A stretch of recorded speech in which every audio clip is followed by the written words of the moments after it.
Renungan Malam Seiman, tanggal 15 April tahun 2024. Dengan judul, Hukum Kedua. Ayat intinya terdapat di dalam Keluaran 20 ayat 4 dan 5. Jangan membuat bagimu patung yang menyerupai apapun yang ada di langit di atas, atau yang ada di bumi di bawah, atau yang ada di dalam air di bawah bumi. Jangan sujud menyembah kepadanya atau beribadah kepadanya. Mari kita dengarkan keterangannya. Apakah yang dimaksudkan dengan hukum Allah yang kedua ini?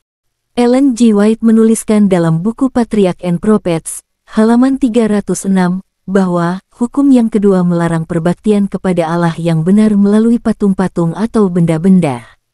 Banyak bangsa kafir mengatakan bahwa patung-patung mereka itu hanyalah sekedar gambaran atau lambang oleh mana Allah itu disembah. Tetapi Allah telah menyatakan bahwa perbaktian seperti itu adalah dosa.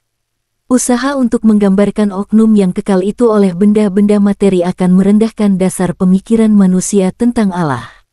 Pikiran kita, bila dipalingkan dari kesempurnaan Tuhan yang tidak terbatas itu, akan tertarik kepada benda yang dijadikan gantinya kepada Khalik itu. Dan apabila pandangannya tentang Allah telah direndahkan, maka demikian juga manusia itu akan menjadi merosot martabatnya. Sebab Aku, Tuhan, Allahmu, adalah Allah yang cemburu. Hubungan yang intim dan suci antara Allah dengan umatnya dilambangkan sebagai satu pernikahan. Oleh karena penyembahan berhala merupakan perzinahan rohani, maka rasa tidak senang Allah terhadap hal itu dengan tepat sekali disebut sebagai kecemburuan. Yang membalaskan kesalahan bapa kepada anak-anaknya, kepada keturunan yang ketiga dan keempat dari orang-orang yang membenci Aku. Tidaklah dapat dielakkan bahwa anak-anak harus menderita akibat dari kesalahan orang tua, tetapi mereka tidak dihukum oleh karena dosa orang tua, kecuali bila mana mereka ikut serta dalam dosa-dosa mereka. Namun demikian, yang biasanya terjadi ialah bahwa anak-anak mengikut jejak orang tua mereka.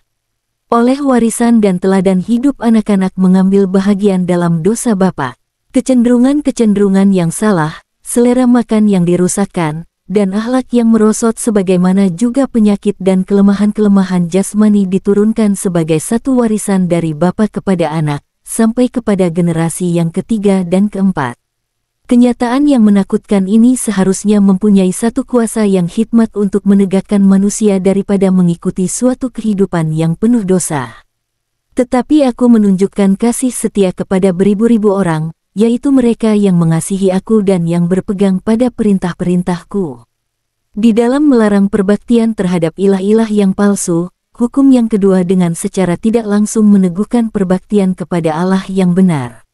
Dan kepada mereka yang setia di dalam pelayanan kepada Allah, rahmat dijanjikan, bukan hanya sampai kepada gilir yang ketiga atau keempat sebagaimana halnya murka yang dinyatakan terhadap mereka yang membenci Dia, melainkan sampai kepada ribuan generasi.